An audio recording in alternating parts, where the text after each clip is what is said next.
हाँ जी, अगे प्रश्न है सिख इतिहास की जी दूसरी लड़ाई है ये किस किस के विचकार होंगी है। गुरु हरगोबिंद साहब जी, दूसरे पासे अब्दुल्ला खान। गुरु हरगोबिंद साहब ते दूजे पासे अब्दुल्ला खान। सिख इतिहास की तीजी लड़ाई किहड़ी सी? गुरुसर का युद्ध। ये कदों हुंदा जी? 1631 नूं। यह तीसरी लड़ाई किस किस विचकार होंदी है? एक पासे गुरु हरगोबिंद साहब जी ने, एक पासे लल्ला वेग ते कामर वेग ने। लल्ला वेग ते कामर वेग। सिख इतिहास की तीसरी लड़ाई का कारण की सी? इसका कारण की सी कि गुरु हरगोबिंद साहब जी वास्ते काबल की संगत है जी, दो घोड़े दिलबाग ते गुलबाग लैके आई सी, जिसनों मुगलों ने खोह के लाहौर भेज दिता सी। पर भाई विधि चंद जी लाहौर तो वह घोड़े किसी ना किसी तरीके कढ़ लियाए, पर प्रशासन को यह गल बहुत ही चंगी ना लगी, जिस करके तीसरी लड़ाई हुई।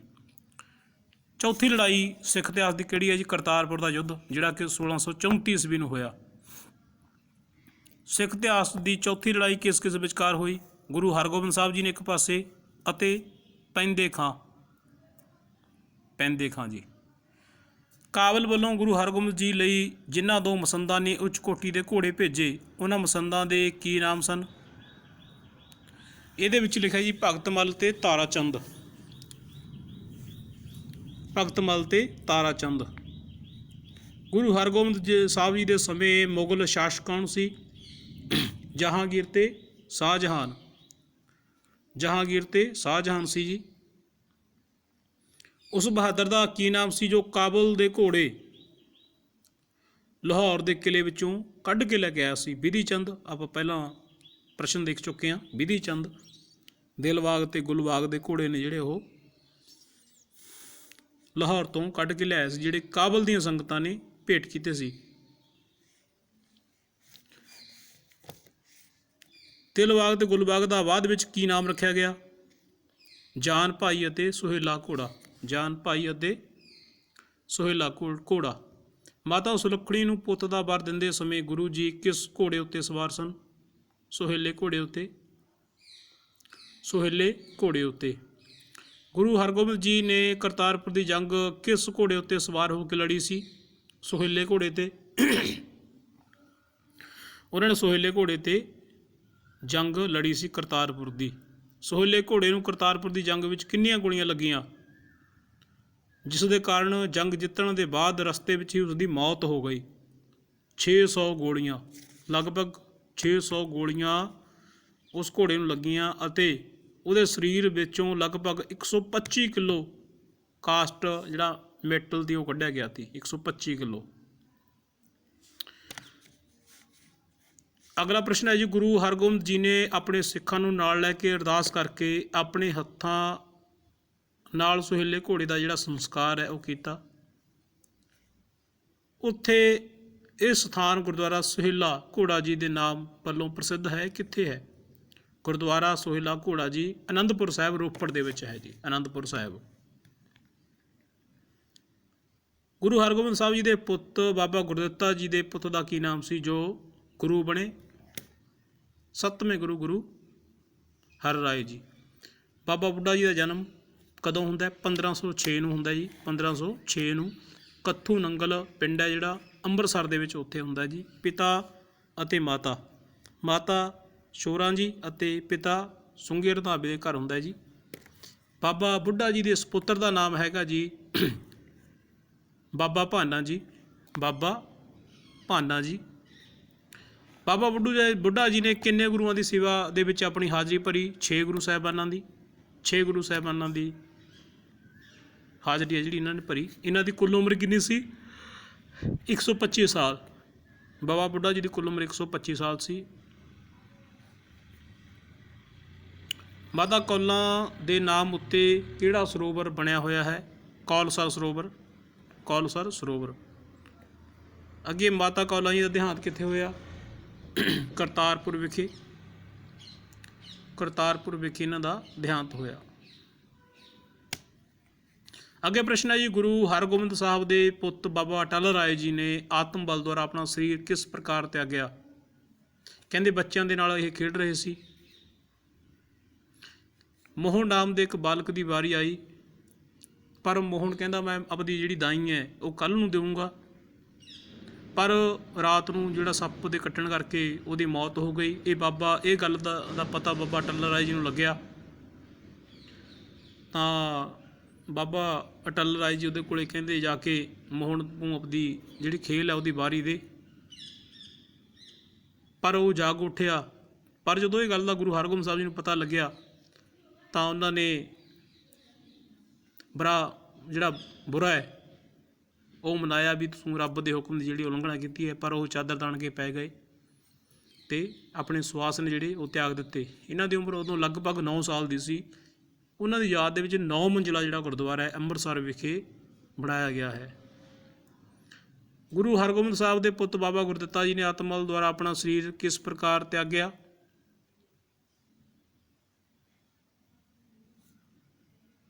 ਇੱਕ ਵਾਰ ਗੁਰਦਿੱਤਾ ਜੀ ਸ਼ਿਕਾਰ ਉੱਤੇ ਗਏ।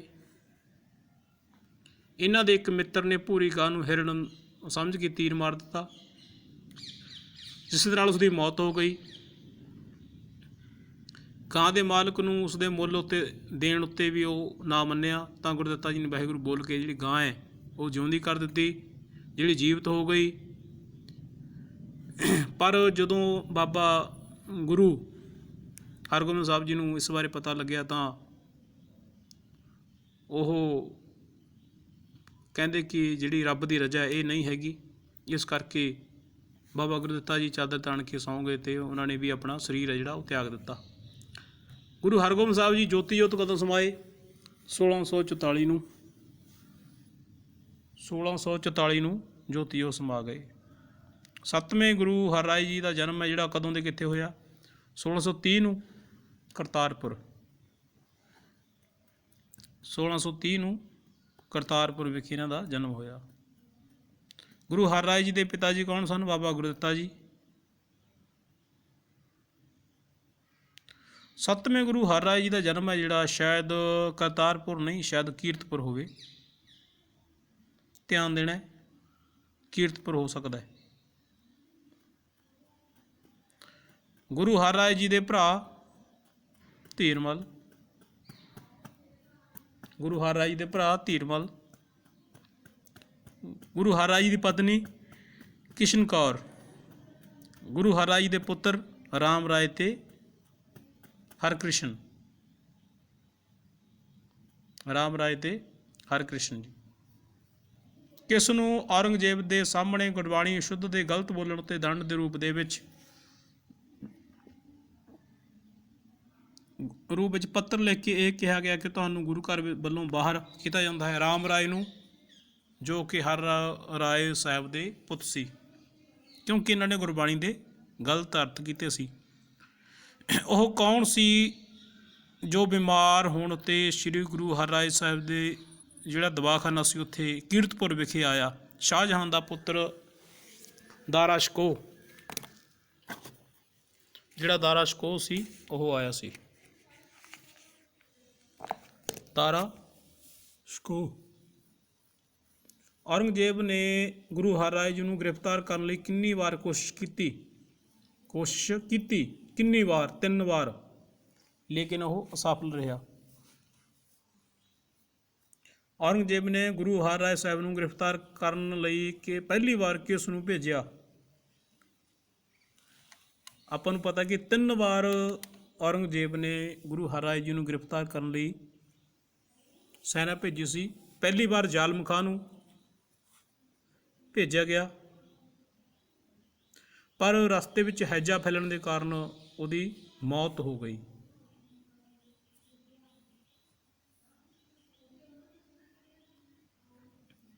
ਦੂਸਰੀ ਵਾਰ ਕਿਸ ਨੂੰ ਭੇਜਿਆ? ਜਨਰਲ ਦੂੰਦੇ ਨੂੰ।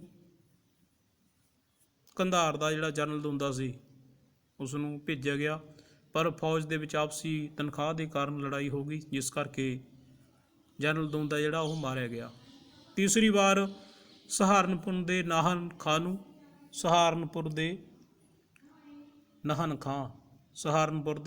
ਖਾਂ ਨੂੰ ਭੇਜਿਆ ਗਿਆ, ਪਰ ਉਹ ਵੀ ਸਫਲ ਨਾ ਹੋ ਸਕਿਆ। ਔਰੰਗਜ਼ੇਬ ਨੇ ਜਦੋਂ ਸਾਰੀਆਂ ਯੋਜਨਾਵਾਂ ਉਹਦੀਆਂ ਫੇਲ ਹੋ ਗਈਆਂ ਤਾਂ ਉਸਨੇ ਫਿਰ ਕੀ ਚਾਲ ਚੱਲੀ, ਉਹਨੇ ਇੱਕ ਪੱਤਰ ਲਿਖਿਆ ਅਤੇ ਗੁਰੂ ਜੀ ਨੂੰ ਦਿੱਲੀ ਬੁਲਾਉਣ ਦਾ ਜਿਹੜਾ ਸੱਦਾ ਹੈ ਉਹ ਭੇਜਿਆ। ਗੁਰੂ ਹਰਿਰਾਏ ਜੀ ਨੇ ਦਿੱਲੀ ਖੁਦ ਨਾ ਜਾ ਕੇ ਆਪਣੇ ਇੱਕ ਪ੍ਰਤੀਨਿਧ ਨੂੰ ਦਿੱਲੀ ਭੇਜਿਆ। ਉਸ ਦਾ ਕੀ ਨਾਮ ਸੀ? ਗੁਰੂ ਹਰਿਰਾਏ ਜੀ ਦਾ ਪੁੱਤ ਸੀ ਇੱਕ ਜਿਹੜਾ ਰਾਮ ਰਾਏ, ਗੁਰੂ ਹਰਿਰਾਏ ਦਾ ਪੁੱਤ ਸੀ ਰਾਮ ਰਾਏ, ਉਸ ਨੂੰ ਭੇਜਿਆ ਗਿਆ। ਰਾਮ ਰਾਏ ਨੇ ਔਰੰਗਜ਼ੇਬ ਨੂੰ ਖੁਸ਼ ਕਰਨ ਲਈ ਗੁਰਬਾਣੀ ਨੂੰ ਗਲਤ ਤਰੀਕੇ ਦੇ ਨਾਲ ਪੇਸ਼ ਕੀਤਾ।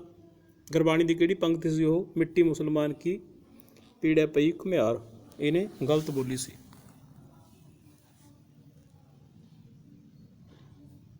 ਅਗਲਾ ਪ੍ਰਸ਼ਨ ਹੈ ਜੀ, ਗੁਰੂ ਹਰਿਰਾਏ ਜੀ ਜੋਤੀ ਜੋਤ ਕਦੋਂ ਸਮਾਏ? 1661 ਨੂੰ। 1661 ਦੇ ਵਿੱਚ ਗੁਰੂ ਹਰਿਰਾਏ ਜੀ ਜੋਤੀ ਜੋਤ ਸਮਾ ਗਏ। 8ਵੇਂ ਗੁਰੂ ਹਰਕ੍ਰਿਸ਼ਨ ਜੀ ਦਾ ਜਨਮ ਹੈ ਜਿਹੜਾ ਕਦੋਂ ਹੋਇਆ? 1656 ਨੂੰ। 1656 ਨੂੰ ਇਹਨਾਂ ਦਾ ਜਨਮ ਹੋਇਆ। ਗੁਰੂ ਹਰਕ੍ਰਿਸ਼ਨ ਜੀ ਦਾ ਜਿਹੜਾ ਜਨਮ ਹੈ ਉਹ 1656 ਨੂੰ ਹੋਇਆ ਜੀ। ਗੁਰੂ ਹਰਕ੍ਰਿਸ਼ਨ ਜੀ ਨੂੰ ਕਿਸ ਸਮਰਾਟ ਨੇ ਦਿੱਲੀ ਆਉਣ ਦਾ ਸੱਦਾ ਭੇਜਿਆ? ਔਰੰਗਜ਼ੇਬ ਨੇ। ਇਹਨਾਂ ਨੂੰ ਔਰੰਗਜ਼ੇਬ ਨੇ ਦਿੱਲੀ ਆਉਣ ਦਾ ਸੱਦਾ ਭੇਜਿਆ ਸੀ। ਅੰਬਾਲਾ ਸ਼ਹਿਰ ਦੇ ਨਜ਼ਦੀਕ ਪੰਜੋਖਰਾ ਨਾਮਕ ਜਿਹੜਾ ਸਥਾਨ ਹੈ ਜਿੱਥੇ ਗੁਰੂ ਹਰਗੋਬਿੰਦ ਸਾਹਿਬ ਜੀ ਨੇ ਇੱਕ ਚਮਤਕਾਰ ਕੀਤਾ ਸੀ, ਉੱਥੇ ਇੱਕ ਸੱਜੂ ਝੀਬਰ ਤੋਂ ਜਿਹੜਾ ਕਿ ਗੂੰਗਾ ਬਹਿਰਾ ਅਨਪੜ੍ਹ ਸੀ, ਉਦੋਂ ਗੀਤਾ ਦੇ ਅਰਥ ਕਰਵਾਏ ਸੀ ਅਤੇ ਪੰਡਤ ਦਾ ਜਿਹੜਾ ਲਾਲ ਚੰਦ ਦਾ ਹੰਕਾਰ ਹੈ ਉਹਨਾਂ ਨੇ ਤੋੜਿਆ ਸੀ। ਰਾਜਾ ਜੈ ਸਿੰਘ ਦੀ ਰਾਣੀ ਨੂੰ ਗੁਰੂ ਜੀ ਦੀ ਕਿਸ ਪ੍ਰਕਾਰ ਵੱਲੋਂ ਪ੍ਰੀਖਿਆ ਜਿਹੜੀ ਹੈ ਉਹ ਲਈ? ਤਾਂ ਜਦੋਂ ਗੁਰੂ ਜੀ ਉੱਥੇ ਜਾਂਦੇ ਆ ਤਾਂ ਰਾਣੀ ਨੂੰ ਉਹਦੇ ਮਨ 'ਚ ਇਹ ਖਿਆਲ ਆਉਂਦਾ ਕਿ ਜਿਹੜੇ ਗੁਰੂ ਸਾਹਿਬਾਨ ਨੇ ਉਹਦੀ ਗੋਦੀ ਦੇ ਵਿੱਚ ਆ ਕੇ ਬੈਠਣਗੇ। ਉੱਥੇ ਹੋਰ ਰਾਣੀਆਂ ਵੀ ਬਹੁਤ ਇਕੱਠੀਆਂ ਕਰ ਲਈਆਂ ਜਾਂਦੀਆਂ ਨੇ ਤਾਂ ਜੋ ਗੁਰੂ ਜੀ ਉਲਝ ਜਾਣ, ਪਰ ਉਹਨਾਂ ਨੇ ਰਾਣੀ ਦੀ ਖੋਜ ਕਰ ਲਈ ਅਤੇ ਉਹਨਾਂ ਦੀ ਗੋਦ ਵਿੱਚ ਜਾ ਬੈਠੇ। ਉਹ ਕਿਹੜਾ ਗੁਰਦੁਆਰਾ ਸਾਹਿਬ ਹੈ ਜਿੱਥੇ ਮਿਰਜ਼ਾ ਰਾਜਾ ਜੈ ਸਿੰਘ ਦਾ ਬੰਗਲਾ ਸੀ ਅਤੇ ਉਸ ਸਥਾਨ ਉੱਤੇ ਗੁਰੂ ਹਰਕ੍ਰਿਸ਼ਨ ਜੀ ਰੁਕੇ ਜਦੋਂ ਉਹ ਦਿੱਲੀ ਆਏ ਸੀ? ਗੁਰਦੁਆਰਾ ਸ੍ਰੀ ਬੰਗਲਾ ਸਾਹਿਬ। ਗੁਰਦੁਆਰਾ ਸ੍ਰੀ ਬੰਗਲਾ ਸਾਹਿਬ। ਗੁਰੂ ਹਰਕ੍ਰਿਸ਼ਨ ਜੀ ਜੋਤੀ ਜੋਤ ਕਦੋਂ ਸਮਾਏ? 1664 ਨੂੰ। 1664 ਨੂੰ, ਲਗਭਗ 8 ਸਾਲ ਦੀ ਉਮਰ ਸੀ ਉਹਨਾਂ ਦੀ।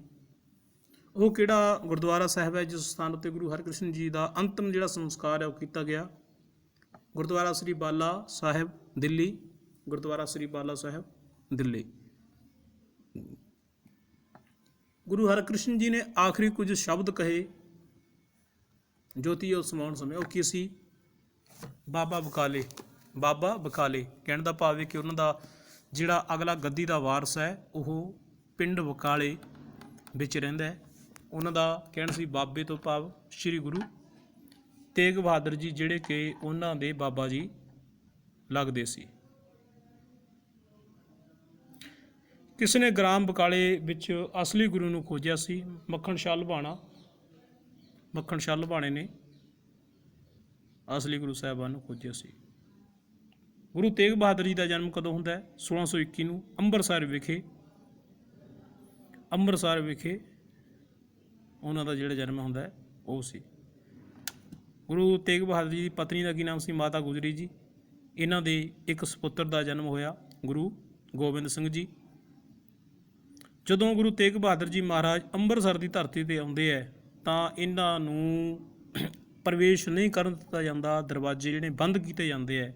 ਸੋਢੀ ਮਹੰਤਾਂ ਨੇ ਇਹ ਦਰਵਾਜ਼ੇ ਨੇ ਜਿਹੜੇ ਉਹ ਬੰਦ ਕਰ ਦਿੱਤੇ। ਗੁਰੂ ਤੇਗ ਬਹਾਦਰ ਜੀ ਦਾ ਪਹਿਲਾ ਕੀ ਨਾਮ ਸੀ? ਤਿਆਗਮੱਲ ਸੀ। ਗੁਰੂ ਤੇਗ ਬਹਾਦਰ ਜੀ ਦੇ ਪਿਤਾ ਜੀ ਦਾ ਕੀ ਨਾਮ ਸੀ? ਗੁਰੂ ਹਰਗੋਬਿੰਦ ਸਾਹਿਬ ਜੀ ਅਤੇ ਮਾਤਾ ਨਾਨਕੀ ਜੀ। ਇਹਨਾਂ ਦੀ ਇੱਕ ਭੈਣ ਸੀ ਬੀਬੀ ਬੀਰੋ ਜੀ। ਗੁਰੂ ਤੇਗ ਬਹਾਦਰ ਜੀ ਦੇ ਕਿੰਨੇ ਭਰਾ ਸੀ? ਬਾਬਾ ਗੁਰਦਿੱਤਾ ਜੀ, ਬਾਬਾ ਸੂਰਜਮੱਲ ਜੀ, ਬਾਬਾ ਅਣੀ ਰਾਏ ਜੀ ਅਤੇ ਬਾਬਾ ਅਟਲ ਰਾਏ ਜੀ ਇਹਨਾਂ ਦੇ ਭਰਾ ਸੀ। ਜਦੋਂ ਗੁਰੂ ਤੇਗ ਬਹਾਦਰ ਜੀ ਮਹਾਰਾਜ 14 ਕੁ ਸਾਲ ਦੇ ਸੀ ਤਾਂ ਉਹਨਾਂ ਨੇ ਉਸ ਸਮੇਂ ਕਿਹੜੀ ਲੜਾਈ ਹੈ ਜਿਹੜੀ ਲੜੀ ਸੀ? ਉਹਨਾਂ ਨੇ ਕਰਤਾਰਪੁਰ ਦੀ ਲੜਾਈ ਹੈ ਜਿਹੜੀ ਪੈਂਦੇ ਖਾਂ ਦੇ ਨਾਲ ਲੜੀ। ਉਹਦੇ ਵਿੱਚ ਇਹਨਾਂ ਨੇ ਬੜੇ ਹੀ ਵਧੀਆ ਜਿਹੜੇ ਜੌਹਰ ਨੇ ਉਹ ਦਿਖਾਏ। ਸ਼੍ਰੀ ਅਨੰਦਪੁਰ ਸਾਹਿਬ ਦੀ ਉਸਾਰੀ ਕਿਸ ਗੁਰੂ ਸਾਹਿਬਾਨ ਨੇ ਕਰਵਾਈ? ਅਨੰਦਪੁਰ ਸਾਹਿਬ ਦੀ ਉਸਾਰੀ ਹੈ ਜਿਹੜੀ ਕਿਹੜੇ ਗੁਰੂ ਸਾਹਿਬਾਨ ਨੇ ਕਰਵਾਈ? ਗੁਰੂ ਤੇਗ ਬਹਾਦਰ ਜੀ ਮਹਾਰਾਜ ਨੇ ਕਰਵਾਈ। ਇਹਦਾ ਨਾਮ ਜਿਹੜਾ ਚੱਕ ਨਾਨਕੀ ਰੱਖਿਆ ਗਿਆ। ਸ਼੍ਰੀ ਅਨੰਦਪੁਰ ਸਾਹਿਬ ਦੀ ਜਿਹੜੀ ਆਧਾਰਸ਼ਿਲਾ ਹੈ ਕਦੋਂ ਰੱਖੀ ਗਈ? 1661 ਨੂੰ 1661 ਨੂੰ, ਜਿਵੇਂ ਇੱਥੇ ਲਿਖਿਆ ਗਿਆ ਹੈ। ਸ਼੍ਰੀ ਅਨੰਦਪੁਰ ਸਾਹਿਬ ਦੀ ਆਧਾਰਸ਼ਿਲਾ ਗੁਰੂ ਤੇਗ ਬਹਾਦਰ ਜੀ ਨੇ ਕਿਸ ਕੋਲੋਂ ਰਖਵਾਈ ਸੀ? ਬਾਬਾ ਗੁਰਦਿੱਤਾ ਜੀ, ਬਾਬਾ ਬੁੱਢਾ ਜੀ ਦੇ ਪੋਤਰੇ ਕੋਲ। ਸ਼੍ਰੀ ਗੁਰਦਿੱਤਾ ਜੀ, ਜਿਹੜੇ ਕਿ ਬਾਬਾ ਬੁੱਢਾ ਜੀ ਦੇ ਪੋਤਰੇ ਸੀ। ਬਾਬਾ ਬੁੱਢਾ ਜੀ ਦਾ ਪੁੱਤਰ ਸੀ ਬਾਬਾ ਭਾਨਾ ਜੀ, ਤੇ ਉਹਨਾਂ ਦਾ ਪੋਤਰਾ ਸੀ ਸ਼੍ਰੀ ਗੁਰਦਿੱਤਾ ਜੀ। ਅਨੰਦਪੁਰ ਸਾਹਿਬ ਦੀ ਆਧਾਰਸ਼ਿਲਾ ਜਿਹੜੀ ਗੁਰੂ ਤੇਗ ਬਹਾਦਰ ਜੀ ਨੇ ਸ਼੍ਰੀ ਗੁਰਦਿੱਤਾ ਜੀ ਦੇ ਕੋਲੋਂ ਰਖਵਾਈ ਸੀ, ਜਿਹੜੇ ਕਿ ਬਾਬਾ ਬੁੱਢਾ ਜੀ ਦੇ ਪੋਤਰੇ ਸੀ। ਅਗਲਾ ਪ੍ਰਸ਼ਨ ਹੈ ਜੀ, ਗੁਰੂ ਤੇਗ ਬਹਾਦਰ ਸਾਹਿਬ ਜੀ ਜਦੋਂ ਆਪਣੀ ਧਾਰਮਿਕ ਯਾਤਰਾ ਉੱਤੇ ਸਨ ਤਦ ਉਹਨਾਂ ਦੇ ਕਾਫਲੇ ਵਿੱਚ ਜਿਸ ਵਿਅਕਤੀ ਨੇ ਪਾਣੀ ਦੀ ਕਦੇ ਕਮੀ ਨਹੀਂ ਆਉਣ ਦਿੱਤੀ, ਉਸ ਦਾ ਕੀ ਨਾਮ ਸੀ? ਭਾਈ ਮੀਹਾਂ ਜੀ, ਭਾਈ ਮੀਹਾਂ ਜੀ। ਸ਼੍ਰੀ ਗੁਰੂ ਤੇਗ ਬਹਾਦਰ ਜੀ ਨੇ ਕਾਮਰੂਪ ਅਸਾਮ ਵਿੱਚ ਕਿਹਨਾਂ ਦੋ ਜਿਹੜੇ ਫੌਜਦਾਰ ਸੀ, ਰਾਜੇ ਸੀ, ਉਹਨਾਂ ਦੇ ਵਿੱਚ ਸਮਝੌਤਾ ਕਰਵਾਇਆ? ਰਾਜਾ ਰਾਮ ਸਿੰਘ ਤੇ ਰਾਜਾ ਅਹੋਮ ਮੁਕਾਮੀ ਪ੍ਰਸ਼ਾਸਕ ਰਾਜਾ ਅਹੋਮ, ਸ਼ਾਇਦ ਉਹਦਾ ਨਾਂ ਰਾਜਾ ਚੱਕਰ ਧਵਜ ਸੀ, ਉਹਨਾਂ ਦਾ ਸਮਝੌਤਾ ਕਰਵਾਇਆ। ਕਿਸ ਮੁਗਲ ਸ਼ਾਸਕ ਨੇ ਹਿੰਦੂਆਂ ਉੱਤੇ ਜ਼ੁਲਮ ਕਰਨ ਦੀ ਸਾਰੀ ਹੱਦ ਹੈ ਜਿਹੜੀ ਉਹ ਪਾਰ ਕਰ ਦਿੱਤੀ? ਔਰੰਗਜ਼ੇਬ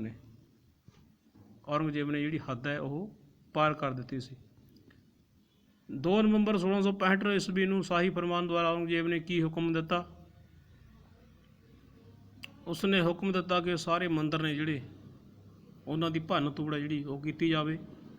ਇਸ ਕਰਕੇ ਬਹੁਤ ਸਾਰੇ ਮੰਦਰ ਨੇ ਜਿਹੜੇ ਮਥੁਰਾ ਦੇ ਵਿੱਚ, ਬਨਾਰਸ ਦੇ ਵਿੱਚ, ਉਦੈਪੁਰ ਦੇ ਵਿੱਚ, ਅੰਬਰ ਦੇ ਵਿੱਚ, ਜੈਪੁਰ, ਉਜੈਨ, ਵਿਜੈਪੁਰ, ਮਹਾਰਾਸ਼ਟਰ, ਇਹਦੇ ਵਿੱਚ ਅਨੇਕਾਂ ਮੰਦਰ ਨੇ ਜਿਹੜੇ ਉਹ ਢਾਹ ਦਿੱਤੇ ਗਏ। ਅਗਲਾ ਪ੍ਰਸ਼ਨ ਹੈ ਜੀ, 1665 ਵਿੱਚ ਔਰੰਗਜ਼ੇਬ ਦੇ ਹੀ ਇੱਕ ਹੋਰ ਫਰਮਾਨ ਦੁਆਰਾ ਦਿੱਲੀ ਦੇ ਹਿੰਦੂਆਂ ਨੂੰ ਕਿਸ ਕਾਰਜ ਦੀ ਮਨਾਹੀ ਕੀਤੀ ਗਈ? ਜਮਨਾ ਕੰਢੇ ਉੱਤੇ ਲਾਸ਼ਾਂ ਦਾ ਜਿਹੜਾ ਦਾਹ ਸੰਸਕਾਰ ਹੈ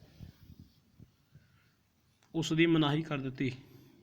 ਔਰੰਗਜ਼ੇਬ ਨੇ ਕਿਸ ਟੈਕਸ ਨੂੰ ਹਿੰਦੂਆਂ ਨੂੰ ਦੇਣ ਲਈ ਜਿਹੜਾ ਇੱਕ ਹੁਕਮ ਹੈ ਉਹ ਜਾਰੀ ਕੀਤਾ ਸੀ? ਜਜ਼ੀਆ ਕਰ। ਔਰੰਗਜ਼ੇਬ ਦੁਆਰਾ ਹਿੰਦੂਆਂ ਉੱਤੇ ਜ਼ੁਲਮ ਕਿਉਂ ਕੀਤੇ ਜਾ ਰਹੇ ਸਨ? ਤਾਂ ਕਿ ਜੋ ਉਹ ਇਸਲਾਮ ਧਰਮ ਨੂੰ ਸਵੀਕਾਰ ਕਰ ਲੈਣ, ਅਗਲਾ ਪ੍ਰਸ਼ਨ ਹੈ ਜੀ, ਸੰਨ 1669-70 ਵਿੱਚ ਔਰੰਗਜ਼ੇਬ ਨੇ ਪੂਰੀ ਤਰ੍ਹਾਂ ਮਨ ਬਣਾ ਲਿਆ ਸੀ ਕਿ ਇਸਲਾਮ ਦੇ ਪ੍ਰਚਾਰ ਲਈ ਇੱਕ ਤਰਫ ਵੱਲੋਂ ਸਿਲਸਿਲੇਵਾਰ ਹੱਥ ਪਾਇਆ ਜਾਵੇ। ਉਸਨੇ ਇਸ ਉਦੇਸ਼ ਵਾਸਤੇ ਕਿਹੜਾ ਰਾਜ ਚੁਣਿਆ? ਕਸ਼ਮੀਰ ਨੂੰ ਹੀ ਕਿਉਂ ਚੁਣਿਆ? ਕਿਉਂਕਿ ਉਹਨਾਂ ਦਿਨਾਂ ਦੇ ਵਿੱਚ ਕਸ਼ਮੀਰ ਹੈ ਜਿਹੜਾ ਹਿੰਦੂ ਸੱਭਿਅਤਾ ਸੰਸਕ੍ਰਿਤੀ ਦਾ ਇੱਕ ਗੜ੍ਹ ਮੰਨਿਆ ਜਾਂਦਾ ਸੀ। ਉੱਥੋਂ ਦੇ ਪੰਡਤ ਦੇ ਜਿਹੜੇ ਧਰਮ ਦੇ ਪੂਰੇ ਵਿਦਵਾਨ ਸੀ, ਪੂਰੇ ਪਰਫੈਕਟ ਸੀ। ਉਹਨੇ ਔਰੰਗਜ਼ੇਬ ਨੇ ਸੋਚਿਆ ਕਿ ਜੇਕਰ ਇਹ ਲੋਕ ਨੇ ਜਿਹੜੇ ਇਸਲਾਮ ਧਰਮ, ਜਿਹੜੇ ਪੜ੍ਹੇ ਲਿਖੇ ਨੇ, ਇਸਲਾਮ ਧਰਮ ਧਾਰਨ ਕਰ ਲੈਣਗੇ, ਪਰ ਇਸ ਤੋਂ ਬਾਅਦ ਜਿਹੜੇ ਅਨਪੜ੍ਹ ਬੁੱਝੜ ਨੇ ਉਹ ਤਾਂ ਫਿਰ ਆਮ ਹੀ ਮੰਨ ਜਾਣਗੇ। ਔਰੰਗਜ਼ੇਬ ਨੇ ਕਸ਼ਮੀਰ ਵਿੱਚ ਕਿਸ ਨੂੰ ਭੇਜਿਆ? ਇਫਤਖਾਰ ਖਾਨ ਨੂੰ ਉਹਨੇ ਕਸ਼ਮੀਰ ਦੇ ਵਿੱਚ ਭੇਜਿਆ। ਇਫਤਖਾਰ ਖਾਨ ਨੇ ਕਸ਼ਮੀਰ ਵਿੱਚ ਕੀ ਜ਼ੁਲਮ ਕੀਤੇ? ਉਸਨੇ ਬਹੁਤ ਸਾਰੇ ਹਿੰਦੂਆਂ ਨੂੰ ਮੁਸਲਮਾਨ ਬਣਾਇਆ ਅਤੇ ਜਿਹੜੇ ਇਨਕਾਰ ਕਰਦੇ ਸੀ ਉਹਨਾਂ ਨੂੰ ਮੌਤ ਦੇ ਘਾਟ ਉਤਾਰ ਦਿੱਤਾ ਗਿਆ। ਹਿੰਦੁਸਤਾਨ ਵਿੱਚ ਕਿਹੜਾ ਮੁਗਲ ਪ੍ਰਸ਼ਾਸਕ ਸੀ ਜਿਸ ਦੇ ਬਾਰੇ ਪ੍ਰਸਿੱਧ ਹੁੰਦਾ ਹੈ ਕਿ ਹਿੰਦੂਆਂ ਦਾ ਰੋਜ਼ 1.25 ਮਣ ਜਨੇਊ ਉਤਾਰ ਕੇ ਉਹ ਆਪਣਾ ਜਿਹੜਾ ਖਾਣਾ ਖਾਂਦਾ ਸੀ? ਔਰੰਗਜ਼ੇਬ ਸੀ। ਕਸ਼ਮੀਰੀ ਪੰਡਤ ਕਿਸ ਗੁਰੂ ਦੇ ਕੋਲ ਔਰੰਗਜ਼ੇਬ ਦੁਆਰਾ ਕੀਤੇ ਜਾ ਰਹੇ ਅਤਿਆਚਾਰਾਂ ਦਾ ਜਿਹੜੀ ਗੁਹਾਰ ਹੈ ਉਹ ਲੈ ਕੇ ਗਏ ਸੀ? ਗੁਰੂ ਤੇਗ ਬਹਾਦਰ ਜੀ ਦੇ ਕੋਲੇ, 9ਵੇਂ ਗੁਰੂ ਕੋਲੇ ਉਹ ਲੈ ਕੇ ਗਏ ਸੀ। ਇਹਨਾਂ ਦਾ ਮੁਖੀਆ ਸੀ ਜਿਹੜਾ ਉਹ ਪੰਡਤ ਕਿਰਪਾ ਰਾਮ ਸੀ, ਜਿਹੜਾ ਕਿ ਗੁਰੂ ਗੋਬਿੰਦ ਸਿੰਘ ਜੀ ਨੂੰ ਧਿਆਨ ਦੇਣਾ, ਜਿਹੜਾ ਪੰਡਤ ਕਿਰਪਾ ਰਾਮ ਮੁਖੀਆ ਸੀ ਇਹਨਾਂ ਦਾ, ਅਤੇ ਜਿਹੜਾ ਗੁਰੂ ਗੋਬਿੰਦ ਸਿੰਘ ਜੀ ਨੂੰ ਸੰਸਕ੍ਰਿਤ ਪੜ੍ਹਾਉਂਦੇ ਸੀ। ਬਾਅਦ ਵਿੱਚ ਕਹਿੰਦੇ ਨੇ ਇਹ ਸਿੱਖ ਬਣ ਕੇ ਚਮਕੌਰ ਦੀ ਲੜਾਈ ਵਿੱਚ ਸ਼ਹੀਦ ਹੋ ਗਏ ਸੀ। ਇਹ ਸ਼ਹੀਦ ਹੋ ਗਏ ਸੀ। ਅਗਲਾ ਪ੍ਰਸ਼ਨ ਹੈ ਜੀ, ਕਸ਼ਮੀਰ ਦੇ ਪੰਡਤ ਜਦੋਂ ਗੁਰੂ ਤੇਗ ਬਹਾਦਰ ਜੀ ਮਹਾਰਾਜ ਕੋਲ ਪਹੁੰਚਦੇ ਹੈ ਤਾਂ ਇਹਨਾਂ ਦੇ ਸਪੁੱਤਰ ਜਿਹੜੇ ਗੁਰੂ ਹਰਗੋਬਿੰਦ ਰਾਏ ਜੀ ਨੇ, ਉਹਨਾਂ ਦੀ ਕਿੰਨੀ ਉਮਰ ਹੈ? 9 ਸਾਲ ਦੀ ਉਮਰ ਸੀ ਉਹਨਾਂ ਦੀ, 9 ਸਾਲ ਦੀ ਉਮਰ। ਇਹਦੇ ਵਿੱਚ ਅਗਲਾ ਪ੍ਰਸ਼ਨ ਹੈ, ਔਰੰਗਜ਼ੇਬ ਨੂੰ ਜਦੋਂ ਇਹ ਸਮਾਚਾਰ ਮਿਲਿਆ ਕਿ ਕਸ਼ਮੀਰੀ ਪੰਡਤਾਂ ਵੱਲੋਂ ਸਿੱਖਾਂ ਦੇ 9ਵੇਂ ਗੁਰੂ ਤੇਗ ਬਹਾਦਰ ਜੀ ਨੂੰ ਉਹਨਾਂ ਨੂੰ ਮਿਲਣਾ ਚਾਹੁੰਦੇ ਹਨ, ਤਾਂ ਉਸਨੇ ਕੀ ਕੂਟਨੀਤੀ ਸੋਚੀ। ਉਸਨੇ ਸੋਚਿਆ ਕਿ ਜੇਕਰ ਗੁਰੂ ਜੀ ਕਿਸੇ ਜੁਗਤੀ ਦੁਆਰਾ ਇਸਲਾਮ ਸਵੀਕਾਰ ਕਰਵਾ ਲੈਣ, ਉਹਨਾਂ ਤੋਂ ਜੇ ਆਪਾਂ ਵੀ ਇਸਲਾਮ ਹੈ ਜਿਹੜਾ ਉਹ ਸਵੀਕਾਰ ਕਰਵਾ ਲਈਏ, ਤਾਂ ਫਿਰ ਜਿਹੜਾ ਪੂਰਾ ਹਿੰਦੁਸਤਾਨ ਹੈ ਉਹ ਆਪਣੇ ਆਪ ਹੀ ਮੁਸਲਮਾਨ ਬਣ ਜਾਏਗਾ। ਕਿਸ ਨੇ ਇਹ ਸ਼ਬਦ ਔਰੰਗਜ਼ੇਬ ਵੱਲੋਂ ਕਹੇ, ਮੈਂ ਮੁਸਲਮਾਨਾਂ ਦਾ ਵਿਰੋਧੀ ਨਹੀਂ ਹਾਂ, ਪਰ ਤੁਸੀਂ ਉਹਨਾਂ ਤੋਂ ਜ਼ੁਲਮ ਕਰ ਰਹੇ ਹੋ, ਇਸ ਲਈ ਮੈਂ ਉਹਨਾਂ ਦਾ ਪੱਖ ਲੈ ਰਿਹਾ। ਜੇਕਰ ਉਹ ਸੱਤਾ ਵਿੱਚ ਹੁੰਦੇ ਅਤੇ ਤੁਹਾਡੇ ਤੋਂ ਜ਼ੁਲਮ ਹੁੰਦੇ, ਮੈਂ ਤੁਹਾਡਾ ਵੀ ਪੱਖ ਲੈਂਦਾ। ਗੁਰੂ ਤੇਗ ਬਹਾਦਰ ਜੀ ਨੇ ਕਿਹਾ ਸੀ ਕਿ ਅਸੀਂ ਮੁਸਲਮਾਨਾਂ ਦੇ ਵਿਰੋਧੀ ਨਹੀਂ, ਨਾ ਅਸੀਂ ਹਿੰਦੂਆਂ ਦੇ ਵਿਰੋਧੀ ਹਾਂ, ਪਰ ਜੇ ਤੁਸੀਂ ਆਮ ਜਨਤਾ ਹੁੰਦੀ, ਅਸੀਂ ਤੁਹਾਡਾ ਵੀ ਪੱਖ ਲੈਂਦੇ। ਹੁਣ ਅਸੀਂ ਸੱਚਾਈ ਅਤੇ ਪਵਿੱਤਰਤਾ ਦਾ ਜਿਹੜਾ ਪੱਖ ਹੈ ਉਹ ਲਿਆ।